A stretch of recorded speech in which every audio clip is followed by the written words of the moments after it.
Subscribe करें हमारा channel धार्मिक व्रत कथा और इस बेल आइकन को प्रेस करें इसी तरह की और वीडियोस को प्राप्त करने के लिए।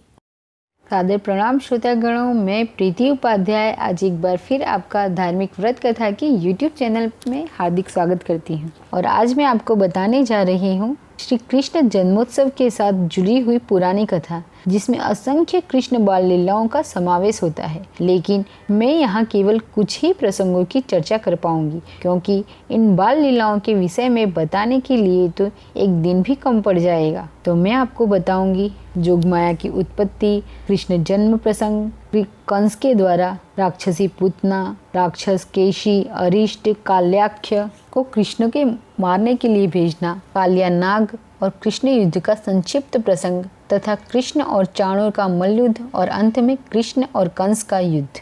तो ध्यान से सुनिए। भगवान श्री कृष्ण के जन्मोत्सव को जन्माष्टमी के रूप में मनाया जाता है। हर वर्ष भाद्रपद माह के कृष्ण पक्ष की अष्टमी तिथि को जन्माष्टमी का पर्व मनाया जाता है। इस दिन व्रत रखा जाता है। व्रत के अंत में मध्य रात्रि को जन्माष्टमी व्रत कथा और भगवान कृष्ण के जन्म की कथा सुनी जाती है। भगवान कृष्ण के जन्म की कथा मैं आपको बताने जा रही हूँ, जो इस प्रकार है, तो ध्यान पूर्वक सुनिए। स्कंद पुराण के अनुसार द्वापर युग में राजा उग्रसेन मथुरा में राज करते थे। राजा उग्रसेन को उनके ही पुत्र कंस ने गद्दी से हटाकर उनका राज्य हड़प लिया। कंस की एक बहन देवकी थी, जिसका विवाह वासुदेव नामक यदुवंशी सरदार से हुआ। कंस अपनी बहन देवकी से बहुत प्रेम करता था। जब देवकी की शादी हुई वसुदेव से, तो कंस खुद रथ हाँकता हुआ बहन को ससुराल विदा करने के लिए गया। लेकिन जैसे ही कंस ने रथ हाँका, तब ही एक आकाशवाणी हुई, जिसमें कहा गया, हे कंस, जिस देवकी को तू बड़े प्रेम से विदा करने जा रहा है, उसी का 8वां पुत्र तेरा संहार करेगा। यह सुन कंस क्रोधित हो उठा और उसने देवकी को मारने का प्रयास किया। कंस ने सोचा, अगर मैं इसे ही मार दूंगा तो इसका पुत्र ही नहीं होगा और ना ही मेरा नाश होगा।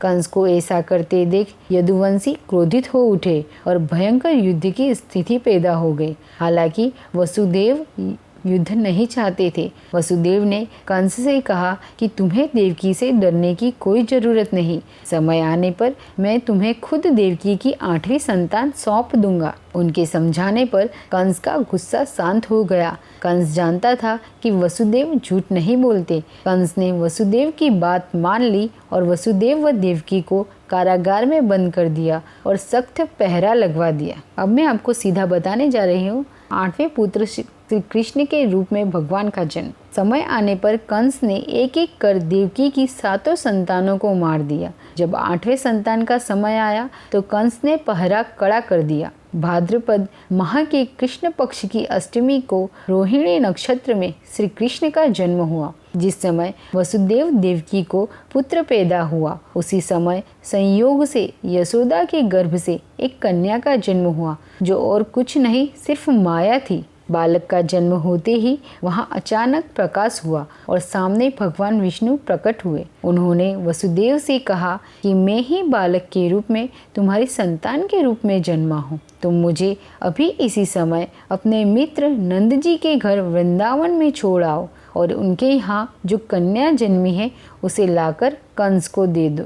यह आदेश सुनकर वसुदेव नवजात शिशु को सूप में रखकर कारागृह से निकल पड़े और अथाह यमुना को पार कर नंद जी के घर पहुँचे। रास्ते में हो रहे चमत्कारों को देखकर वह बेहद दंग रह गए। जैसे पहरेदार अपने आप ही सो गए, उनके हाथों में पड़ी बेड़ियां खुल गई। उफनती हुई यमुना नदी भी उनके लिए रास्ता दे रही थी। यमुना नदी को पार कर वासुदेव ने नवजात शिशु को यशोदा के साथ सुला दिया और कन्या को लेकर मथुरा आ गए। जब कंस को सूचना मिली कि वसुदेव देवकी को बच्चा पैदा हुआ है, तो उसने बंदी गृह में जाकर देवकी के हाथ से नवजात कन्या को छीनकर जमीन पर पटक देना चाहा, परंतु वह कन्या आकाश में उड़ गई और बोली, अरे मूर्ख, मुझे मारने से क्या होगा? तुझे मारने वाला तो वृंदावन में जा पहुंचा है। वह जल्द ही तुझे तेरे पापों का दंड देगा।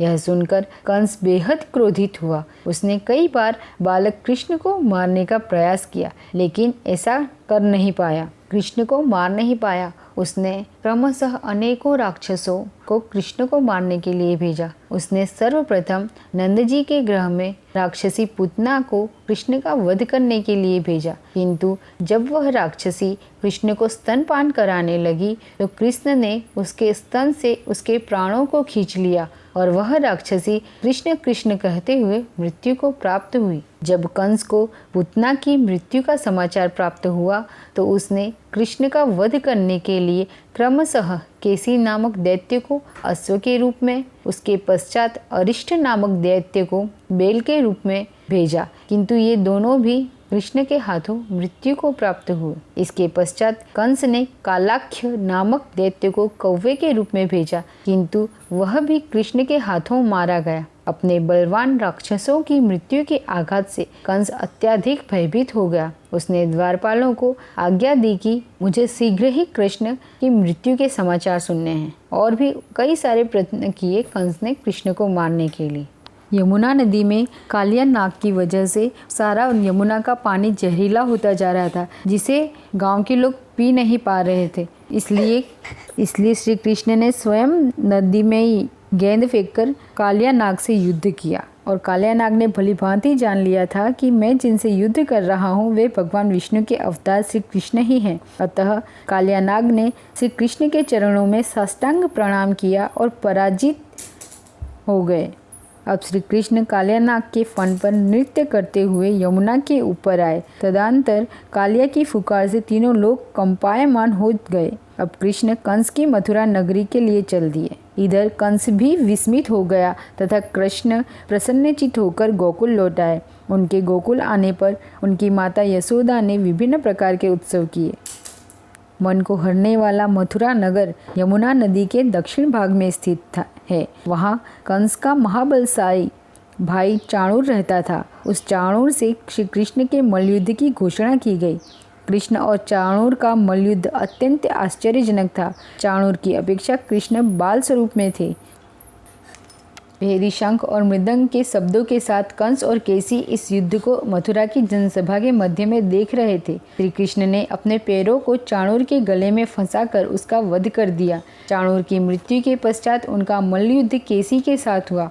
अंत में केसी भी युद्ध में कृष्ण के द्वारा मारा गया। केसी के मृत्यु उपरांत मल्लयुद्ध देख रहे सभी प्राणी श्री कृष्ण की जय जयकार करने लगे। बालक कृष्ण द्वारा चाणूर और केसी का वध होना कंस के लिए अत्यंत हृदय वेदारक था। अतः उसने सैनिकों को बुलाकर उन्हें आज्ञा दी कि तुम सभी अस्त्र शस्त्रों से सुसज्जित होकर कृष्ण से युद्ध करो। उसी समय श्री कृष्ण ने गरुड़, बलराम तथा सुदर्शन चक्र का ध्यान किया, जिसके परिणाम स्वरूप बलदेव जी सुदर्शन चक्र लेकर गरुड़ पर आरूढ़ होकर आए। उन्हें आता देख बालक कृष्ण ने सुदर्शन चक्र को उनसे लेकर स्वयं गरुड़ की पीठ पर बैठकर न जाने कितने ही राक्षसों तथा दैत्यों का वध किया, कितनों के शरीर अंग भंग कर दिए। इस युद्ध में श्री कृष्ण और बलदेव ने असंख्य दैत्यों का वध किया। बलराम जी ने अपने आयुध शस्त्र हल से और कृष्ण ने सुदर्शन चक्र से माघ मास की शुक्ल पक्ष की सप्तमी को विशाल दैत्यों के समूह का सर्वनाश किया। जब अंत में केवल दुराचार प्रिय कंस ही बचा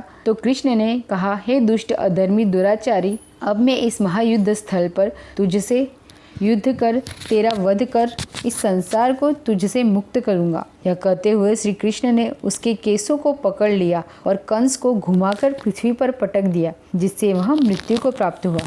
कंस के मरने पर देवताओं ने शंखनाद किया, पुष्प वृष्टि की। वहां उपस्थित समुदाय श्री कृष्ण की जय जयकार करने लगा।